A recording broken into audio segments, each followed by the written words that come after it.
ఎంతమందికి భయంకరమైన గతాలు ఉన్నాయి. మన పాపాలు మనం చూసినట్లయితే మనకు ఎలాగ అనిపిస్తుంది తెలుసా? మీకు అనిపిస్తుందో లేదు నాకైతే తెలియదు. ఇలాంటి దానినైనా నన్ను కూడా దేవుడు ప్రేమించగలుగుతాడా? నా లోపాలు, నా బలహీనతలు ఎవ్వరికి తెలియదు, కానీ నా దేవుడు నన్ను ప్రేమించడం గాక ఇంతగా ఆశీర్వదిస్తాడా అనే ఆలోచన కలిగాలి. కృతజ్ఞత ఉండాలి. అందుకని ఎప్పుడు ఎక్కడి నుండి ప్రారంభించామో మర్చిపోకూడదు. దేవుడు ఈరోజు హెచ్చించినంత మాత్రం పాతవి గతించను, సమస్తం నూతనం అయిందంటే మనం అనుకుంటాం ఇంకా అంత మర్చిపోవాలి. నో, మర్చిపోండి. ఏంటి?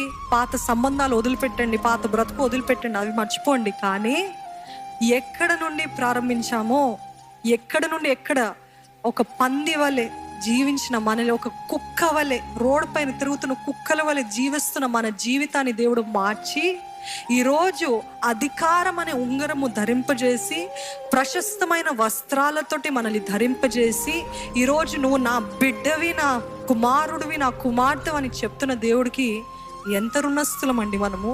ఎంతగా కృతజ్ఞత స్తుతులు చెల్లించాలి. అంటే వారిని విడిపించిన దేవుడు ఈరోజు అంటున్నాడు, మిమ్మల్ని చూసిన వారు అనగలుగుతున్నారంటే, ఇలాగా మార్చబడ్డావు అని చెప్పగలుగుతున్నారంటే కేవలము నా దేవుని కృపనే, కేవలము నా యేసే ప్రేమనే. మన జీవితము, మన రహస్యాలు ఎవ్వరికి తెలియదు. Nobody knows your darkest, deepest secrets, but God knows it and he still loves you.